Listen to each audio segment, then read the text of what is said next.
Report on this computer. All right, y'all. Welcome to another episode of Whiskey Sour Libations and Conversations. I'm your host, Dominique, and I have an amazing special guest with me this week. You want to introduce yourself, or you want me to introduce you? I mean, I can't look. I'm here. I'm here for you. You're right. You my guest. I'm excited. I'm excited to be on the show, man. It's Whiskey Sour, bro. Like, come on now. Man, yeah. I have Woody of 39 Castles in St. Louis. Yes, ma'am. Yes, ma'am. Tell everybody what 39 Castles is. Oh my goodness! So at 39 Castles, we are a sneakers and style store, so a sneaker consignment shop. So that's kind of the thing now. So obviously, we sell new, used, and consigned sneakers.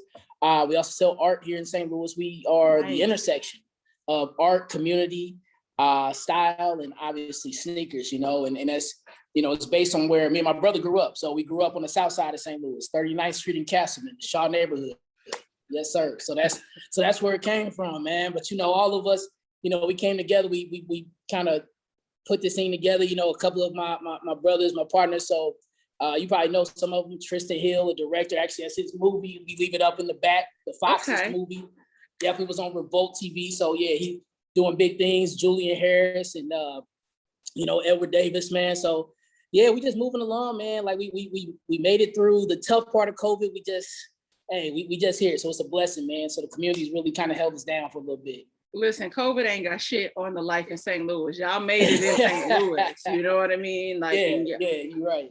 So I'm like, COVID is just a little hang up, but yo, what's so crazy, man? And this isn't even like a funny thing, but it's also kind of like, it's weirdly funny, right? It's sad and funny at the same time. Like, so COVID last year, quarantine, we supposed to be inside.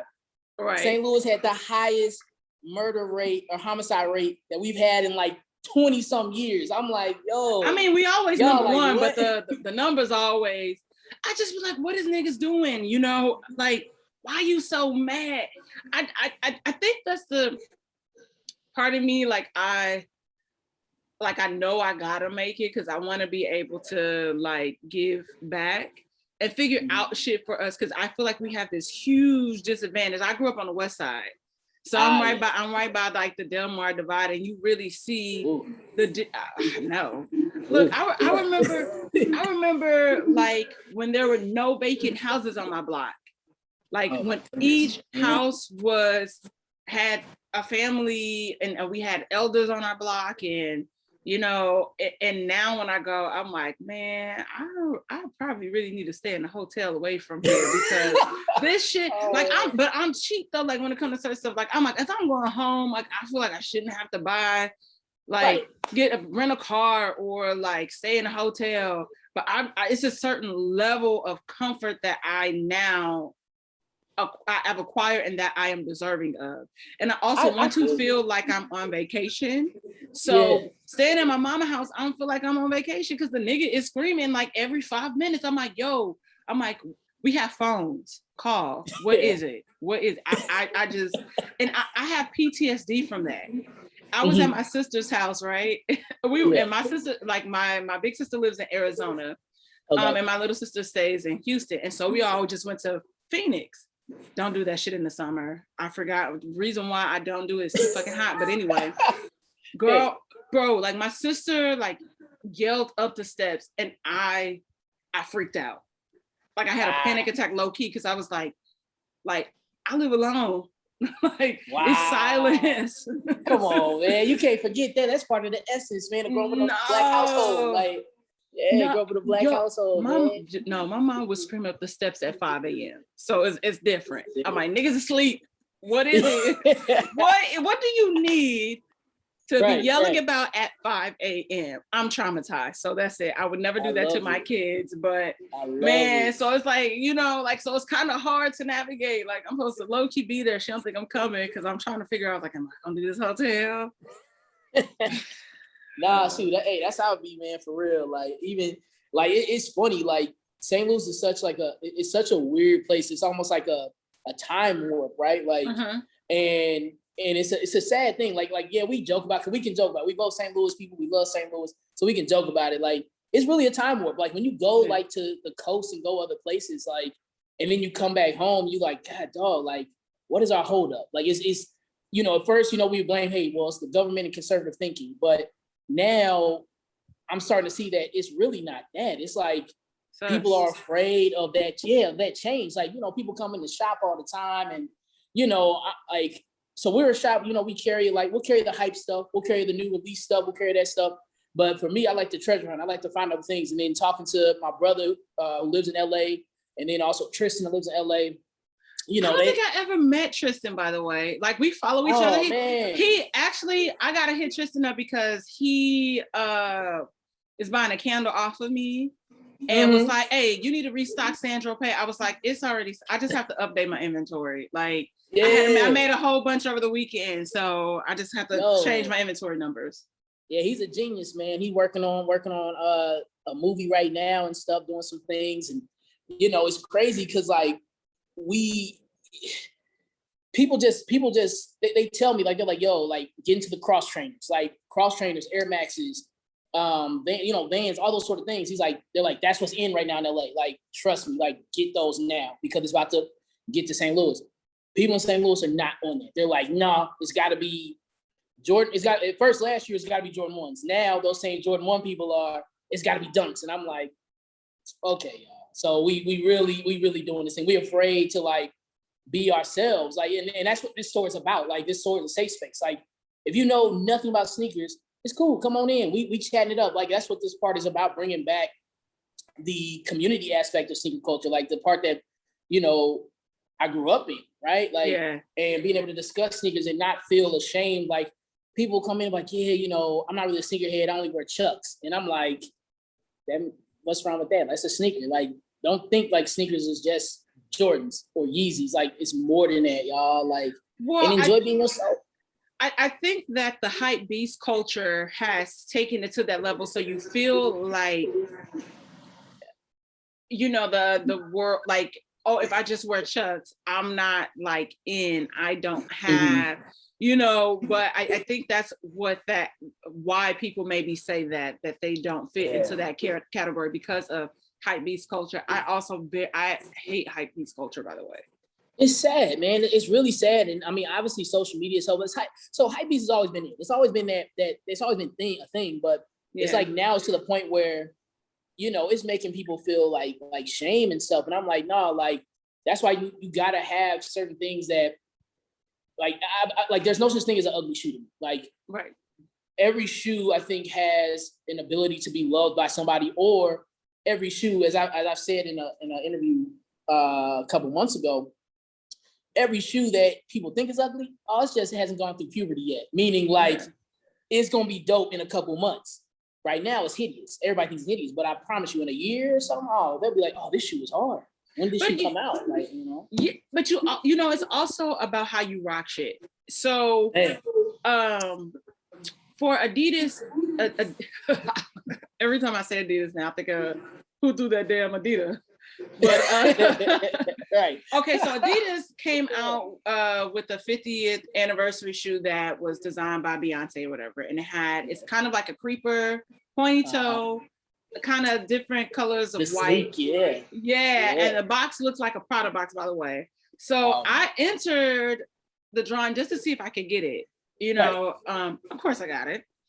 And everybody was like, oh, that shoe is, you know, ugly. It's this, is that. But the moment I rocked it, they was like, yo, like, that's kind of fly. Like, the way I'm like, everything is about how you style it. I don't believe everything has to be name brand. You can mix and match. And that's really what fashion is about, is making it your own, being able to mix high and low. Like, I might have on a shoe that was $1,300, but my outfit cost me $25-$50. Yes. Oh my goodness. Yes. Don't get me started on that concept. Like, again, like, especially in St. Louis, we're still not there yet. Like, we try to emulate like celebrities and things like that, and we will drip from Gucci on the top all the way down to Prada and everything else. And then the same people that you're trying to be like, if you look at them, they have on like Fashion Nova. Like, their shoes may be $1,300, or their purse may be $1,300, but they have on Fashion Nova and ASOS. Like, y'all are playing yourselves right now. Like, chill, like, relax. Like, the labels, look, like they used to tell us, like, when I crossed, the letters ain't gonna make you. Like if you whack before, you gonna be just whacked with a lot of money out of your pocket. Like it's the clothes ain't gonna make you, bro. Like and sis, like they ain't gonna make you. Like that's just the reality of it, man. It's so true, and I just think that every time I come home, it's interesting because I might step out. I ain't stepping out when I come home next time. COVID. Too afraid. Not even gonna lie. I gotta ask. But I always have this thing. I'm like, man, I would love to like do this experiment and come home and like meet a person out and like a chick, because like it's like you said, it's getting there. It's not all the way, and it's always says something off. And a lot of times, like if I go like to Marquee or something, I'm like, oh, she might not have should have wore that shoe, or she might have needed a girdle, or or a better bra. So people don't know. I think proper undergarments are more important than the outfit that you're putting on.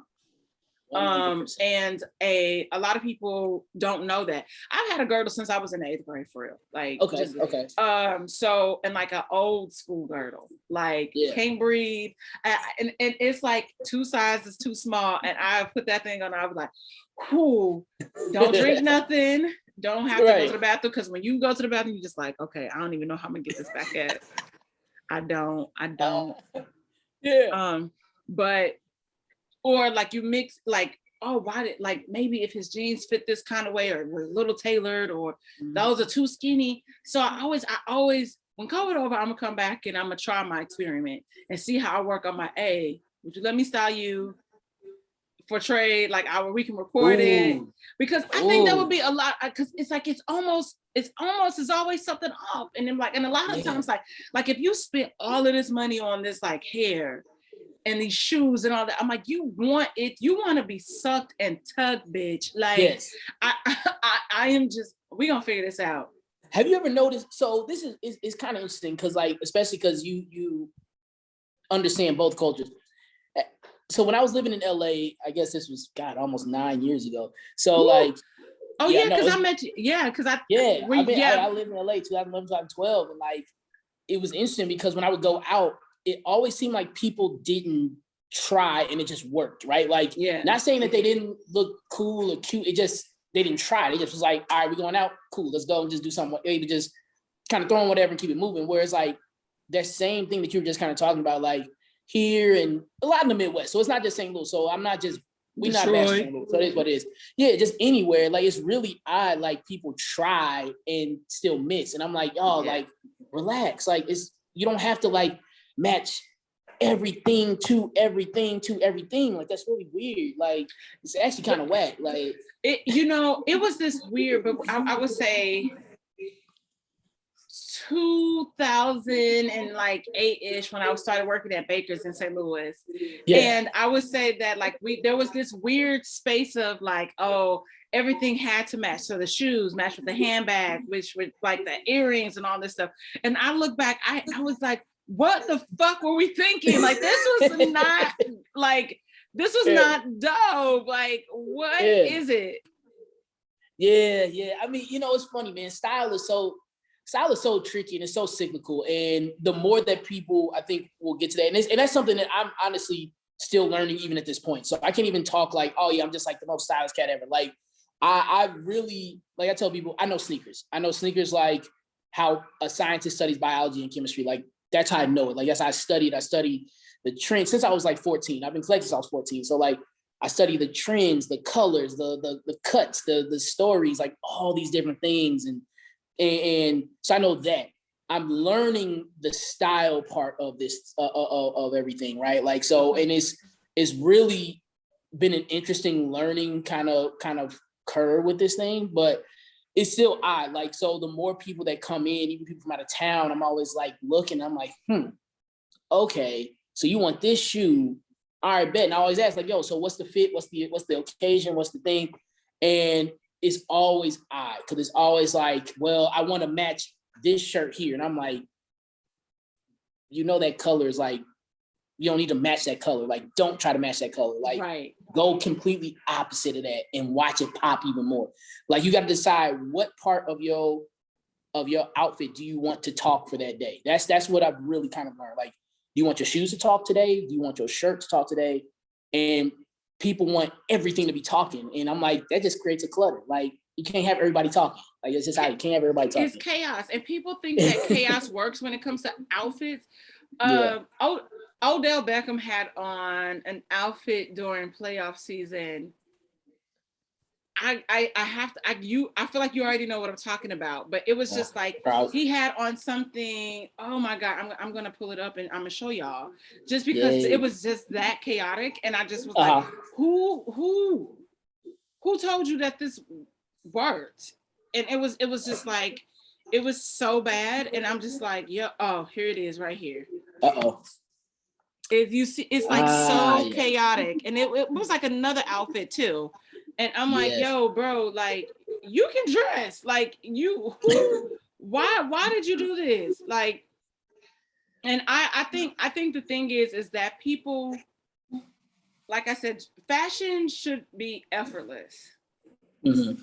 And so when we really think about things, it makes it so complex, but not in a beautiful way. And so, it's like, think of like complex simplicity. Okay, so like you said, do you want, if like this, like, okay, so I these are actually pajamas, and so I have like pants to match. So I bought this for the intention to wear it out in public. Pants too short, but we are the company I work for. They make cargos, so I have to just buy the cargos pants. And so I was like, oh, okay, what do I have? Because I want this to be the I want my outfit to talk. Right. So I'm not gonna go put on a colorful shoe. I'm going to do a solid color shoe, whether it be gold or if I wear a green heel. But that's it. That's it. And so I always tell people, I was like, okay, so you're focusing on everything that's in it. So let's stop. Just pull out a color. Right. Let's pull out a color. And let's just go from there, and let's see if it works together. That is it. That's it. That's it. That is it. And it's so weird. Because and then there's like that weird fine line, right? Where it's like that 90s kind of style that creeps back every now and then, right? Yeah. And it creeps back correctly every now and then, where you really are like trying to be as loud as possible. Right. But again, even with that, it's like, you're hitting certain colors. Like, you're not hitting the same color all the way through. You're like, okay, well, this is going to match this color because it's close to it. This is going to match visually. Like, you have to look at your outfit like a picture and not as like a bunch of different like little elements. Like, it's like I said, it's kind of a funny thing, man. But like, people really complicate, like you said, they complicate a lot of stuff when it's really a simple thing. Like, have fun with it. Like don't take it too seriously, because that's the other part. It's also a part of the confidence. Like, if you feel cool, you cool. Like, there's nothing I can say about it. Like, if you feel cool, then you cool, man. Like, I can't knock you, because I'm sure there are plenty of days where I have missed. I know for a fact where I looked in the mirror and I came home and was like, damn, what the fuck was I thinking today? This is trash. Like, we have all been there, but I think that the interesting thing is, it's just like, well, I was out and I was moving about, like, this was like, this was the shit, like, I was hitting, like, I think a lot of, I'm gonna be honest, I think a lot of people miss when it comes to their shoes, like whatever their footwear is going to be. I always think that that's where the biggest miss is. In my, like, the people in my circle, like, we all are fashion junkies as well, to my sister, to one of my like best homeboys out here. Mm-hmm. That's so we look forward to red carpet season. Yeah. Because I'm like, he missed the mark for not hiring me, but it's fine. So but I think that I'm like, you look at their dress and you see this beautiful hair, beautiful gowns. And then you go to the shoe and it's like, so you thought that was okay? Like, what was your stylist thinking? What do you think about that aspect though? Like, so sneaker culture. So one of the things like we do, like with customers, where they buy it in store, they order it online. We always throw in like a random, this is gonna sound really geeky, but it's supposed to, but a random Pokemon card, Dragon Ball Z card, baseball card in every order, right? And we do that to show the connection between nerd culture and sneaker culture. Like, we were nerds back in the day, like camping out, studying shoes, buying shoes. Like, it was a nerd thing. Like, it's now recently, over the last like 3-4 years, have become kind of a cool thing. What do you think about that? Like, I guess stylistically, especially red carpet, like we are seeing a lot more sneakers on the red carpet. Like you're seeing a lot more sneakers in my wardrobe. Let's just start there. Right. Like I how have do you feel about that? I you know what, it's so crazy because I was always the chick that was like, oh, like I'm not gonna pay this much money for a sneaker. I'm gonna put another couple $100 with it and I'm gonna get a pair of pumps, like a good pair of pumps or a nice heel. And I'm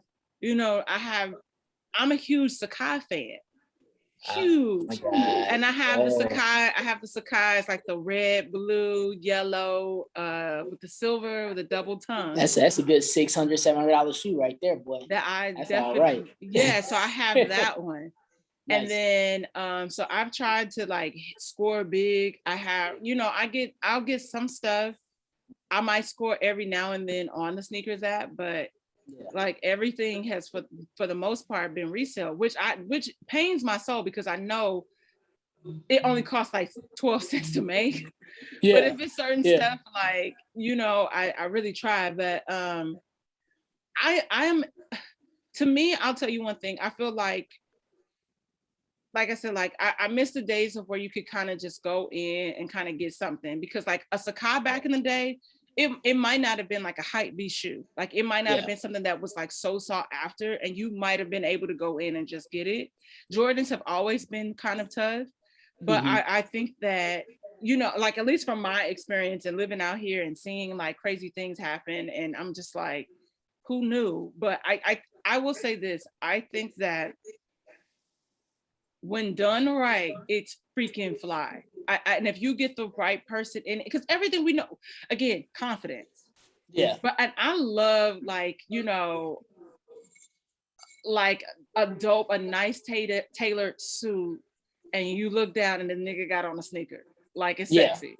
If it's done right. If it's done right. That's a tricky thing. Like I tell people, because people come in and do that for dances and weddings, and I'm like, dude, like, your suit has to be so tailored. Like it can't be an ounce of wind cannot move the pant leg, because if it does, it's going to look really whack.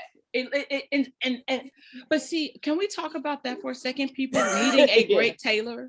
Yeah, because that can make or break you. If something is not fit, I'm still seeing people. I'm like, so you thought that it was okay to wear Steve Harvey suit? Oh man! And sometimes people. I think people think that alterations, I know when it comes down to wedding, like a wedding dress, alterations can get expensive. But like a suit, for the most part, you could take that to like a dry cleaners and pay like $20 for them to take it in, but I think that is something that is important as we are adults. I think that you should have a great attorney, doctor. You might need a friend that could be on the force that can get some stuff taken care of for you, and you need a great tailor. I think you need a great tailor. And I kind of like, I think right now, because we're all frustrated not being able to score certain things, but I think that the collaborations could kind of fall back for me.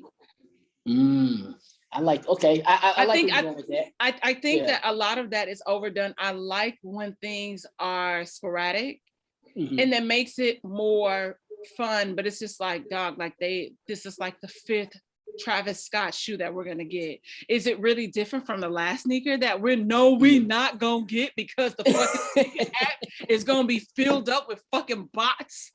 Yeah. I mean, it's an interesting thing, man. Like, I think you're right as far as going back kind of like to the tailor point. Like, I think that's a very, very important thing. And I think that's what kind of frustrates me with like styling nowadays, though, is because it's so relaxed. It's almost like, all right, man, this is kind of now just getting kind of lazy. Like y'all not even like try a little bit. Like the baggy pants, the vintage shirt, like, to me, that's not drip. That's just, I mean, if that's the case, that means like everybody that works at Hot Topic has been dripping for the last 20 years. Like that's literally like that's the style now. It's just Hot Topic. Like everybody's trying to make it something different, but no, this was Hot Topic. This was literally the whole rock star phase, if you think about it, like just without the skull chains. Like that's all this is, and that's okay. Like style is cyclical. Like it makes sense. But like, you know, the tailor's so important, man. As far as like sneakers apps and bots, like, so for all your fans who watch your show, I don't deal in bots. I just don't. I don't have anything against it. It's not my steez. Like, bots are not an easy thing. Like, so you can buy a cheap bot. You can rent a bot for $30 a session or whatever, but then you got to buy like these proxies and stuff. And then you can buy one that's like upwards of $8,000, $10,000, $12,000. And even that does not guarantee you. Like, I have people who will, you know, try to sell me stuff and they run like a $12,000 bot and they may hit on like 10 to 12 pairs of shoes. And I'm like, bruh, it's not worth all that. Like, and to me, that's where I get to a point where I'm like, okay, sneaker reselling is not my end game. Everybody knows that. I've told, like, it's public knowledge. Everybody knows Woody Jones. I never went to sell sneakers. I didn't. Like, all these shoes, about 96% of the shoes in this store, and I got probably about 700-800 pairs of shoes, were all mine. Like, even the small ones. Like, like I said, when Clayton I was 14, like, I love the culture. Like, I love the energies, the conversations, the familial sense of it.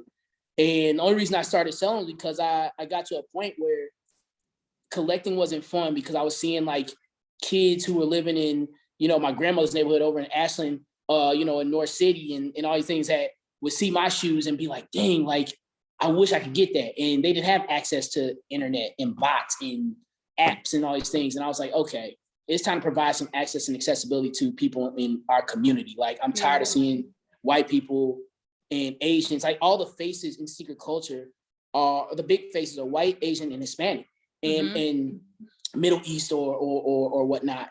And the black faces are not there. Like, the ones who started the culture are not there. The ones who are pillars in the culture are not there. Like, people don't even talk about Jumpman Bostic anymore, or talk about Kai McBride, who is one of the dopest sneaker collectors in the history of sneaker collecting. And people don't even recognize, like, he's the big black dude from Gone in 60 Seconds, right? And like, he is a crazy sneakerhead. But they know Mark Wahlberg is a sneakerhead. Like, they know all his stuff. They know all these. They even know the boy who was in what is that boy's name? Is it Jason Sudeikis?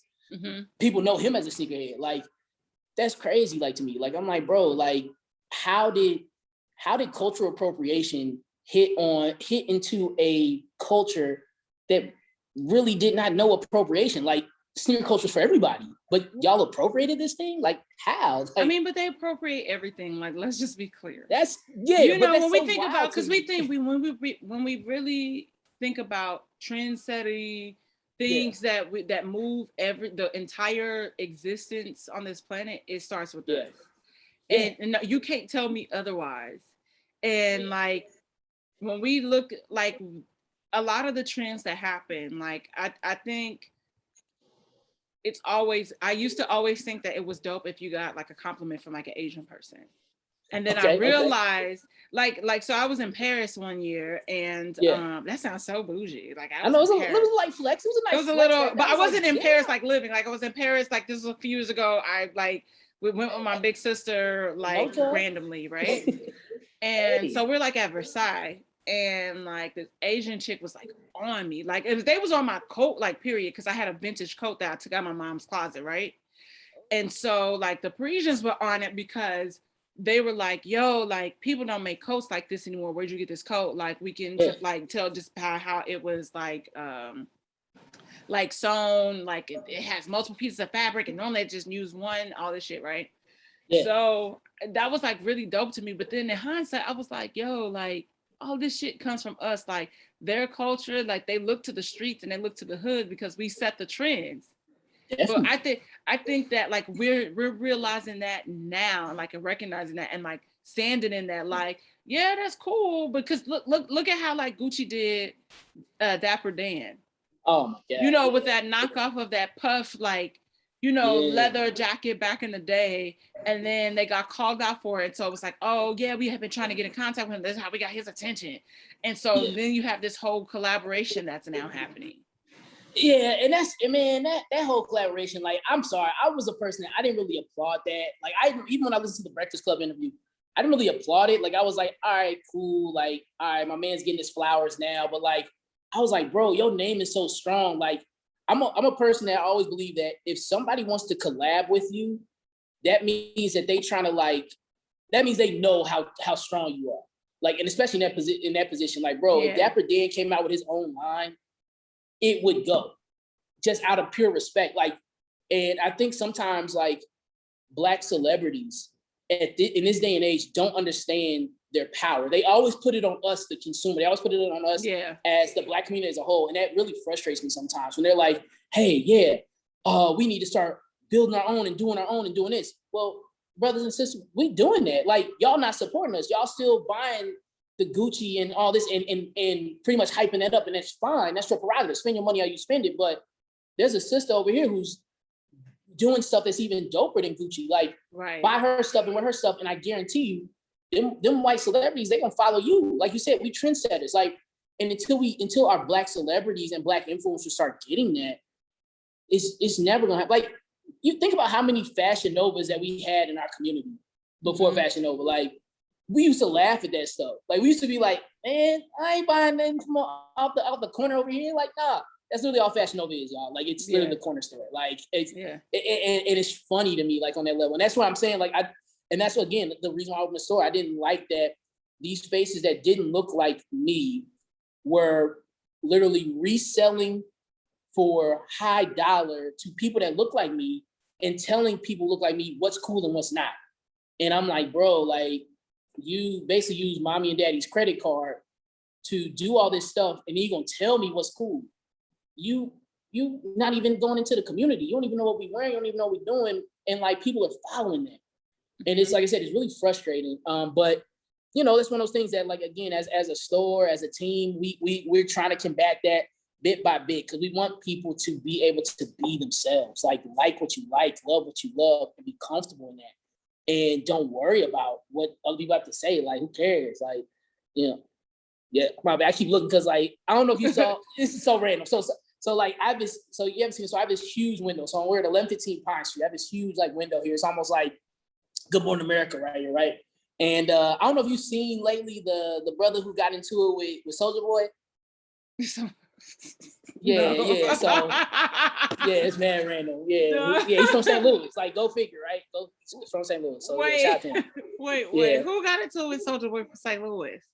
It's a rapper, man. World Tour Woo, man. Yo, good. Hey, check him out. Good cat, man. Good brother, man. I thought you were about to say Smino got into it. Oh no, man! I would hope not. I would hope not, bro. I would hope not. Nah. Like, I'll be like, yo. But yeah, shout out to Smino, but yeah. Yeah, man. Yo, he's doing it real big, man. Like, I went to a free, what is it, Juneteenth celebration in Leimert Park, right? And fucking Smino performed, and when I tell you, it was like, I don't know that many songs, but when I tell you that they was out here singing along, it was such a full circle moment, and it was just a fucking vibe. It was everything. I could believe it. Like, it's so I'm like interesting, looking right? this, like, it's Black people, it's brown people, it's white people. No, I felt like they should not. It's so interesting. Space. I love it, man. I love that the cat is really living, man, and doing his thing, like, and really proudly puts on for St. Louis. Like, I love that. I love that.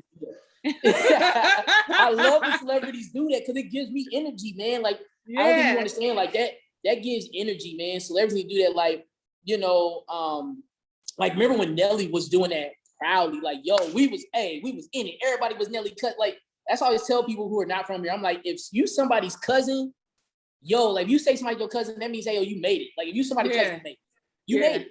When everybody say, yo, oh yeah, that's my cousin, even though you may not know that thing for nothing, no, you made it. You want to know what's funny is that I had never met Nelly living in St. Louis at all. Like, all these people knew Nelly. I knew like Murphy Lee's like sister and brother-in-law, because they had like a clothing line and I had modeled for them. I did not meet Nelly until I moved to LA, and I like interviewed him on Extra. And it was like hella random. And then I was like, so you just gonna come out here and not bring no emo speakers? such a nigga, like, but bro, you know what's scary about that is that so last time I was out there was 2018, and my Uber driver, I was using Uber Lyft at that time. I think I was using Uber, whatever. And the driver was like, I was like, yeah, I'm from St. Louis. He's like, oh yeah, is that Cedric Entertainer? I was like, yeah. I was like, it's also Nelly. He's like, Nelly? He's like, I thought Nelly was from out here. I was like, oh shit. I was like, come on, bro. I'm like, don't even. I'm like, don't put some respect on our city, because what you're not gonna do is that. I think that no, like I didn't. Okay, I think the craziest thing is not growing up in St. Louis. Like we knew Nelly was like from St. Louis. He was big. He was putting on for the city, all this stuff. But I don't think that I understood the magnitude of how big Nelly was until I moved out here, because niggas was like, oh, we kept vocals sold out. We were the Band-Aid under our eye. Yes. We was like, and then it was like a random time I went to Vegas for Memorial Day, and when I tell you this nigga touched the stage, and it was like we talk about energy. When I tell you the energy shifted, and it was like, he might have came out with like Country Grammar. And when I tell you the crowd went, wow. And it was, Country Grammar is like 20 years old. Like when you really think of Country Grammar is like 20 years, and it might be older than that, because I'm 34. I was in middle school when that came out. Yeah, it came out when I was like 11. So about so that was like my like that was a long time ago. And it's just like people was like vibing and singing along like he had just came out yesterday. I was just like, oh my God, like it was such a dope moment. See, that's what, hey man, Nelly, if you watch this, bro, like come by the shop. Like, man, I've been trying to track down. So Nelly actually has a few different Jordan collabs. A lot of people don't really know about it. Really? In culture now. Yeah, so he also had a Nike collab. So he had a Charles Barkley 94 that I've been trying to get. He had a Spizike, which was mad random, and he had a 6 ring. The 6 ring was actually really dope. And like, I've been trying to track those down, not to even sell them. Like, I actually want to get them framed up in the shop. And like, yo, Nell, if you see this, yo, help a brother out. Like, look, I'm not trying to sell it. I'll take one shoe, just sign it. Like, we're gonna frame it up in the shop. For real, man. Like, that's yo, I think that's so crazy. Yeah, a lot of people don't really know a lot of that stuff. Cause like, again, like I was saying, like sneaker culture back then. So sneaker culture didn't really jump. So it jumped in 2012. So when the Galaxy Foamposite came out, it jumped up, and then it kind of chilled for a little bit. And then 2016, 2017, it took off a little bit. And then 2019, the Jordan 1 kind of started churning along. Then last year with COVID and everybody sitting at home, and it just became ridiculous. And it's gonna be even harder for Nike now, by the way, because like with them closing their 2 Vietnam factories that produced 82% of their shoes, not just Jordans, not just Air Max, like 82% of their shoes were produced at this factory. They shut them down, like completely, like they are no more. So everything produced from about, I guess now October, they said is when it's gonna start trickling in. So October and on, it's gonna be very small numbers. So good luck. It's gonna be terrible. Look, look, at this point, I'm just like, I'm gonna tell you something. Sidebar, yeah, we're gonna tag Nelly in that, because I do want to interview him. I think that's like on my bucket list to interview Nelly. Yo, like I said earlier, it cost him like 7 cents to make that shit. I don't believe in like slavery like that. I get those moments where I'm just very like, I'm about like human rights for everybody, you know, people of color, us Black people. So yeah, I don't give a fuck, because y'all shoes not fucking comfortable. It'd be cute with the shit not comfortable. Like I was looking at this, I said, why do I fucking keep buying Nike? Because I'm like, it's like y'all be missing a piece of fabric in certain places. And I'm like, this is not a knockoff. I got this from the store, and I got a fucking attitude because I didn't spend. And I'm like, I should have just bought the Louboutins. But see, so that's why like even fakes are getting harder, like because of that, because there are some fakes that are better than the actual real pair. So like even like that, it's getting very, very difficult, and it's getting sad that even some of your top sneakerheads are getting to the point where they're like, well, and they say it off the record all the time. Like I'm always like, I don't know, but they're like, I'm just gonna start buying fakes, or they're called unauthorized. So UA pairs are unauthorized, and they're like, I'm gonna start buying those because who's gonna check me? Like nobody gonna stop you on the street like, yo, them fake, like unless it's just blatant, right? Yeah. And unless you have a Kanye moment, he was like, these fake though, but I'm gonna sign them. Yeah, I remember that shit. Like I was like, yo, like I tell people it's never that serious, bro. Like it's not. Like if you can't get the shoe, it's not serious. You know, they're coming from a world of luxury and selling so much luxury. I am in a space of, hey, like if you can't afford it or you can't get it, like it's gonna be something that's like dope, and that's not gonna cost you like half of what that's gonna cost you. So just rock it. And like we talk about like designers, like I found so many like dope Black handbag designers, clothing designers, and it's just like just been a dope like experience. Like, oh, you know, like getting shit and being able like to just like rocking, and niggas is like, where you get that from? I'm like, oh well, this person is Black, like, you know, and like putting people on to shit. Like I've never been a person that's like, I'm never not gonna tell you where I got something from. Now whether it's in stocking now when you get there, I don't have nothing to do with that. Yeah.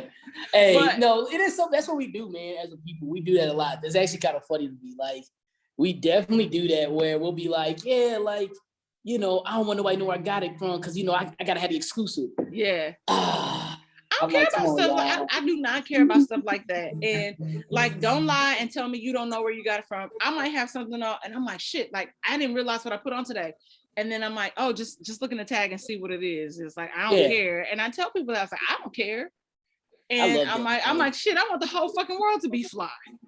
I love that because that's how we help like businesses grow. Like people, like I've told people that before, they come in the shop and say that they're like, oh man, I want nobody to know where I got the exclusives from. And I tell them all the time, like, hey, if you're gonna spend like $1,000 a week with me, you don't have to tell nobody shit. I'm okay with that. Cause basically you're gonna pay my bills, you keep me open. Now if you're spending like $200 every month, no nigga, no lady, you need to tell everybody and keep it coming in. Cause you ain't keeping my lights on. But like I get it, but I also am like, yo, like as a huge, so I'm very, very pro-Black, and I'm openly pro-Black. Shoot, I got the Pan-African flag in the store.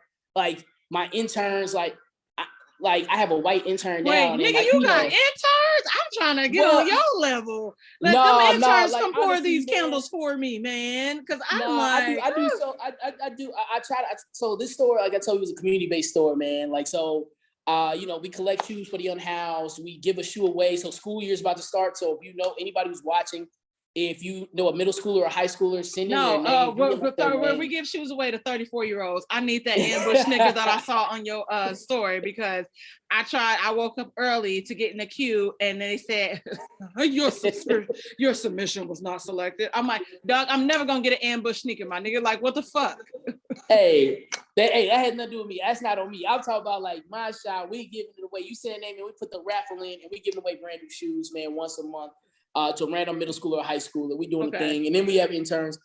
We had a high school intern last year. We have another one right now who's white. And when he started, I told him, I said, hey man, at the end of the day, I said, I don't really care that you white. Like, that's cool. But understand this is a Black-owned store, and I'm very pro-Black. So when you do things and say things, you need to be thinking, how can I be an ally of somebody who's pro-Black? Yep. And he's been doing a good job with that. So I got to give him a shout out on that, man.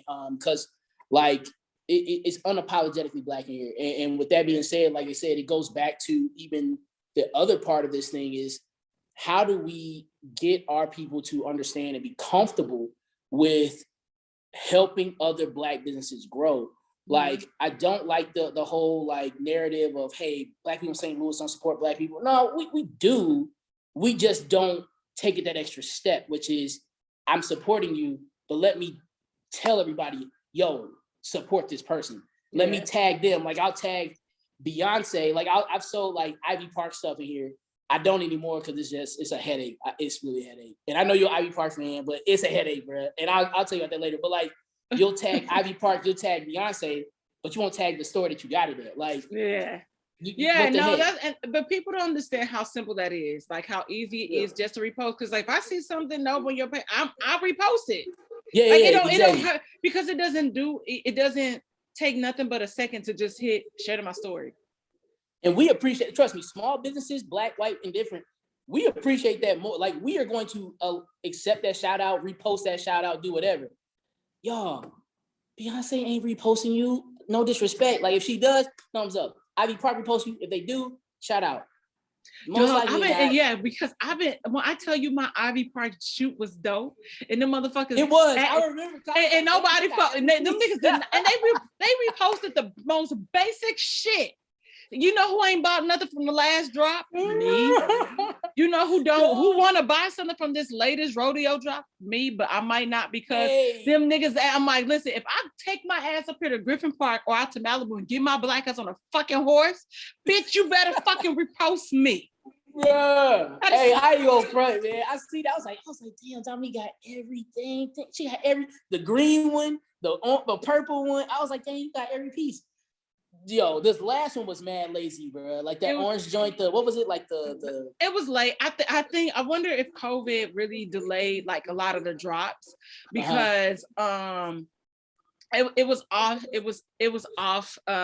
Like it was like lagging because this one should have probably really came out kind of toward January fall, like January spring, because we're like you giving me swimwear. Now everybody don't live in LA. Everybody don't live. It's fucking hot as a motherfucker, and a bitch don't have central air. Like I have AC in my bedroom and AC in the living room, and I've been having this shit going on. I was like, God damn, how hot is it today? And I'm like, it's fucking 95 degrees.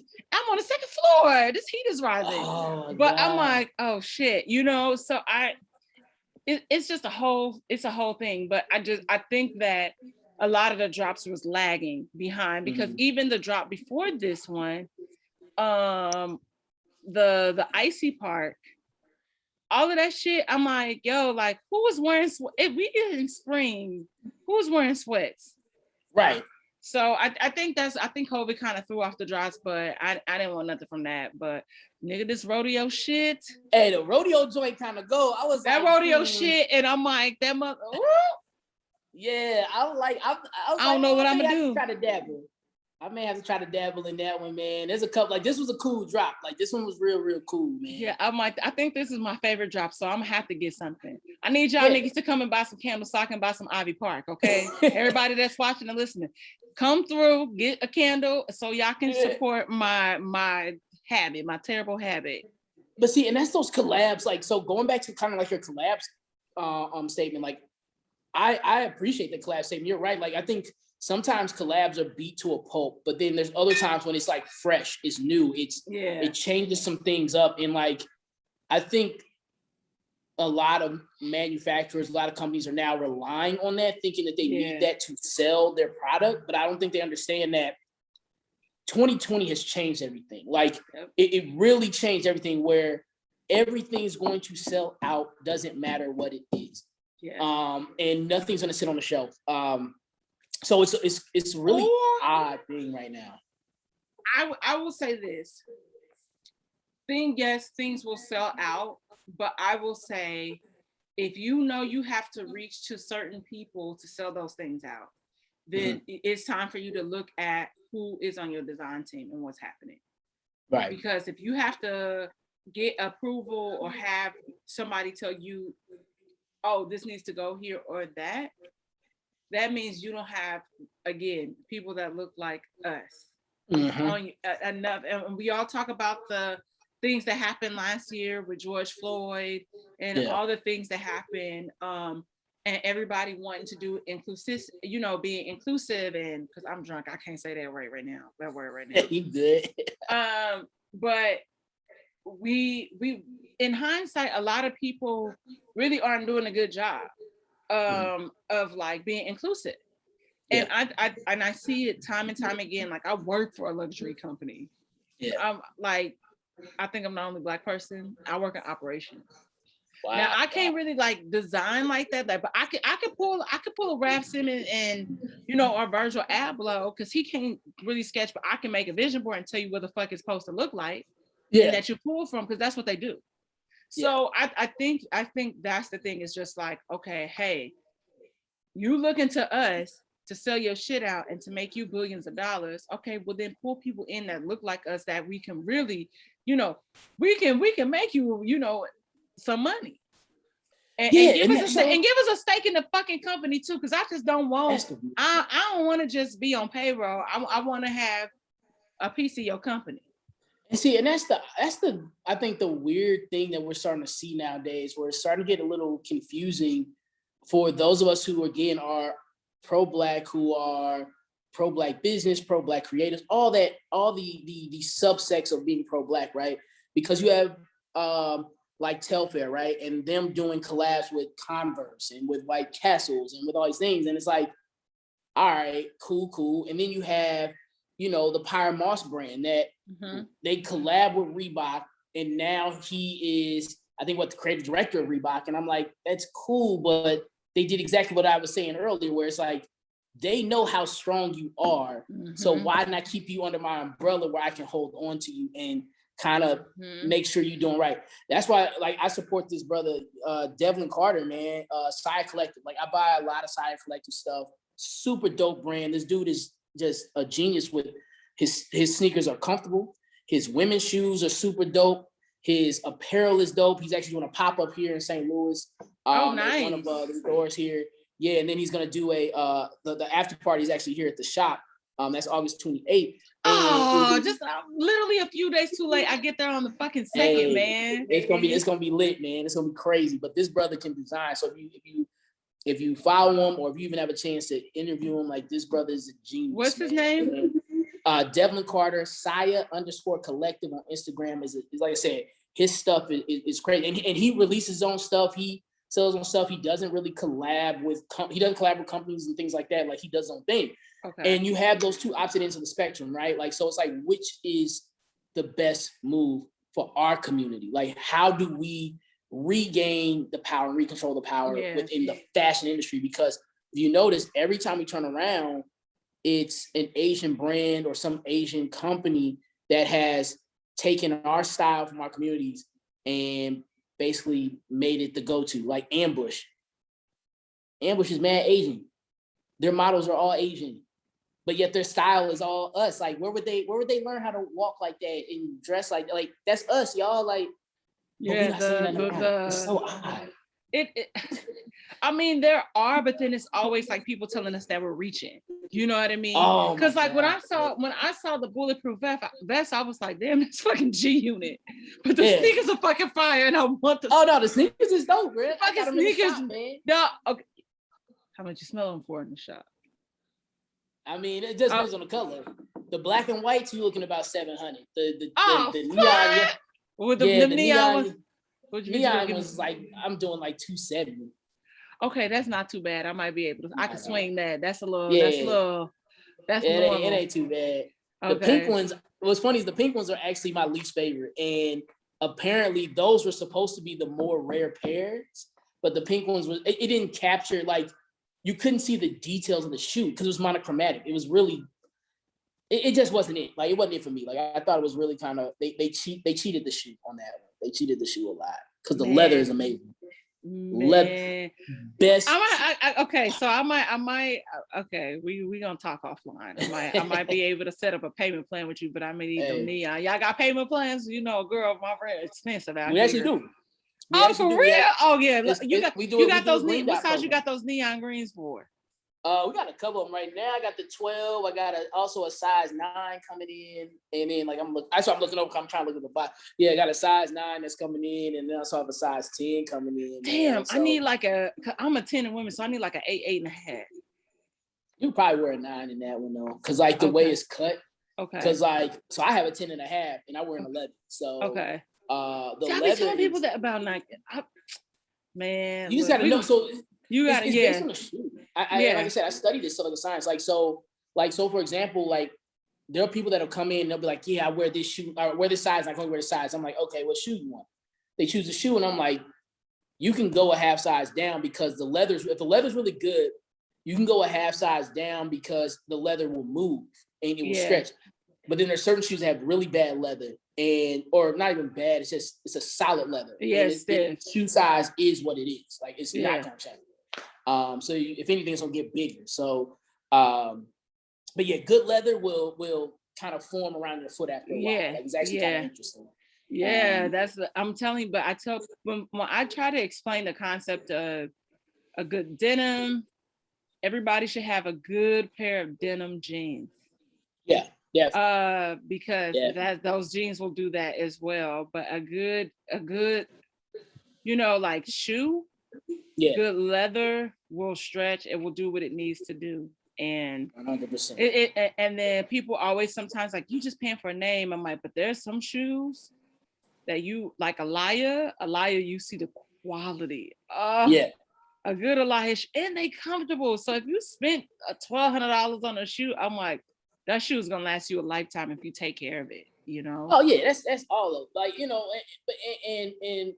that's the same thing that goes for like even a cheaper shoe. Like if you wearing like a Vans or you wearing like even the dunks that are coming out right now, like dunks are made to be worn. Like trust me, like especially SB dunks, the skateboard dunks, they're made to be worn. Like beat them down because they will get better. Like somebody tried on a used pair of my connection to come in. So somebody tried on a used pair of shoes, a used pair of dunks that I have here in the shop, and it was a size 10, and they were like, "Well, why is this fitting bigger?" And they were like, "Why is this fitting my foot?" Like I tried on a 10 before, and it didn't fit, and it was brand new. I said, "That's because a dunk is made to be worn. So the more you wear it, it's going to massage to the foot." That's why I let people try on to use shoes, because based on how somebody walks, if they're slew-footed, if they're pigeon-toed, whatever, it changes how the leather moves, sole and everything else, man. So yeah, it's a whole thing. Man. People gotta, like I said, it's a whole science. Like it is. I love it though. I love it. All right, before you get out of here, what's your favorite sneaker right now? Oh man. So my favorite sneaker right now, it's not even out yet, and I don't even know if I'm gonna be able to get it. I'll just be honest with you, I don't even know if I'm gonna be able to get it. It's the acid wash dunk. Like it's super crazy. Acid wash dunk high. I was reading about it today, and I was like, "Yo, this is really dope." My favorite shoe of all time, Air Jordan 12, white and red. They called it cherry, but that was my first ever Jordan when I got it for my birthday, my 9th birthday. I'll never forget. I actually have it when it came out in 2009 and retro in 2009. I got it at the house. So yeah, that's my favorite right now, man. Who's your favorite person in the league that can dress with like sneakers? Oh God, I'm real, man. It's oh shucks.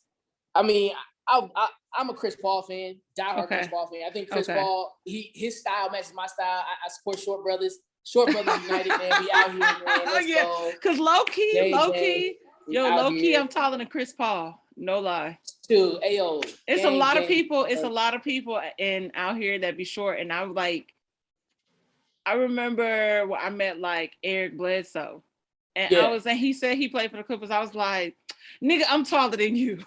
My wingspan is bigger than yours. It ain't no fucking way you play for the Clippers.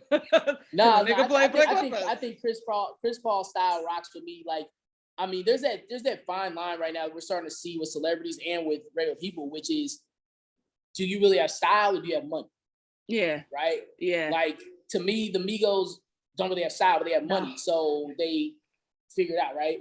If I think I was gonna say if I thought of a rapper that had style, it would not have been the Migos. Like I wouldn't even it wouldn't even, and that's no shade. Like they wouldn't even cross my mind. Exactly. Yeah, and that's kind of my point. Like PJ Tucker, like he don't necessarily have style. He got money, so he just buys all the shoes and like it just works. But like I think Chris Paul has kind of like that chill kind of, hey, I can dress up when I need to and dress down when I don't. You know what I'm saying? So yeah.